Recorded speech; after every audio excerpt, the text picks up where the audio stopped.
Bonjour, je vous propose une première vidéo sur le décompte des vagues d'Elliott et j'ai choisi pour commencer le CAC 40 en 5 minutes. Alors pourquoi en 5 minutes? Pour pouvoir avoir la possibilité de changer très rapidement les décomptes, de voir ce qui marche, ce qui ne marche pas, comment ça change, quand ça change, de faire des comparaisons, qu'est-ce qui s'est passé, pourquoi on a été obligé de modifier le décompte Elliottiste et de quelle manière ça fonctionne.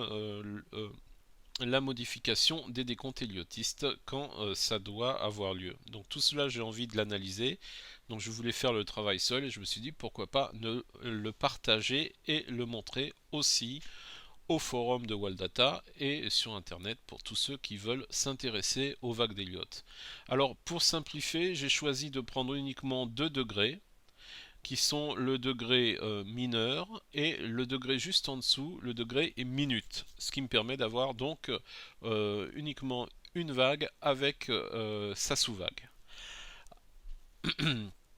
Donc on travaillera sur le CAC 40 5 minutes avec uniquement deux vagues, le degré mineur et le degré minute. Alors on constate que le 14 mai, nous sommes arrivés à une vague C, c'est-à-dire à la fin d'un cycle, hein, on peut dire comme ça, puisque vous voyez, on va reprendre une vague 1 ici, puis une vague 2, puis une vague 3 qu'on n'a pas encore atteint. Alors, dans ces vagues, nous avons des sous-vagues. Donc la première vague, ici, on a eu donc des vagues minutes, hein. Donc là, on parle de vagues. La vague donc supérieure, c'est une vague de degré mineur, et les autres, c'est minutes.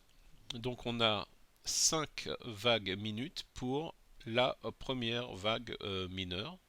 Ensuite, on a la deuxième vague mineure, donc qui est sans parenthèse, hein, qui n'est pas entourée, hein.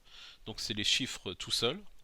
Et cette deuxième vague, elle a eu une vague A, une vague B, une vague C, étant donné que c'est une vague de correction. Et ensuite, on est rentré maintenant dans une troisième vague, d'accord? Et donc une troisième vague mineure. Et on est en train d'entamer la cinquième vague minute de cette vague mineure, c'est-à-dire on entame la dernière vague la dernière sous-vague de cette vague mineure, et l'objectif il est environ à 5200 points. Donc d'après ce décompte héliotiste, le CAC donc pourrait encore grimper, monter jusqu'à 5200 points. Et on aurait à ce moment-là la fin de la vague mineure 3.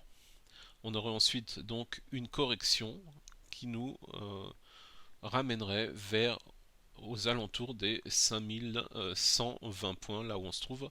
Et donc ça serait la vague 4 pour ensuite monter et terminer une vague 5 qui serait aux alentours de entre 5250 points et 5300 points.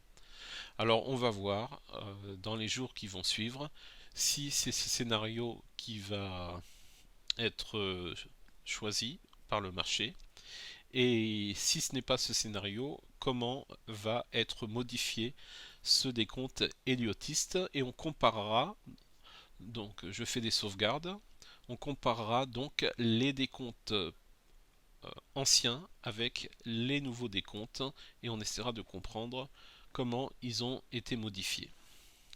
Voilà, c'est tout pour cette première vidéo concernant les vagues d'Elliott. Je vous remercie.